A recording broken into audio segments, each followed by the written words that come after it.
Hi friends, welcome to cine family. TV serial lovely couple Amardeep Chowdary and Tejaswini Gowda. Amardeep Chowdary, Tejaswini Gowda జోడీకి చాలామంది fans ఉన్నారు.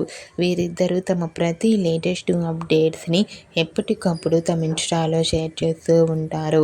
అమర్ తేజులు కొన్ని టీవీ షోలలో కూడా పార్టిసిపేట్ చేస్తూ సందడి చేస్తూ ఉన్నారు. అయితే ఈరోజు కృష్ణాష్టమి సందర్భంగా అమర్దీప్ చౌదరి, తేజస్విని గౌడ బ్యూటిఫుల్ ఫొటోస్ను షేర్ చేశారు. ఆ ఫొటోస్ను అమర్దీప్ చౌదరి, తేజస్విని గౌడ చూడముచ్చటైన జంటగా చాలా అందంగా కనిపించారు. ఆ ఫొటోస్ చూసిన వారంతా అమర్దీప్, తేజస్వినులకు కృష్ణాష్టమి శుభాకాంక్షలను కామెంట్ రూపంలో తెలియజేస్తున్నారు. మీకు కూడా అమర్దీప్ చౌదరి, తేజస్విని గౌడ బ్యూటిఫుల్ ఫొటోస్ మీకు నచ్చినట్లయితే మీ అభిప్రాయాన్ని మీ కామెంట్ రూపంలో తెలియజేస్తూ లైక్ చేయండి, షేర్ చేయండి. మరిన్ని ఇంట్రెస్టింగ్ అండ్ లేటెస్ట్ అప్డేట్స్ కోసం మా సినీ ఫ్యామిలీ 2 ఛానల్ని సబ్స్క్రైబ్ చేసుకోండి.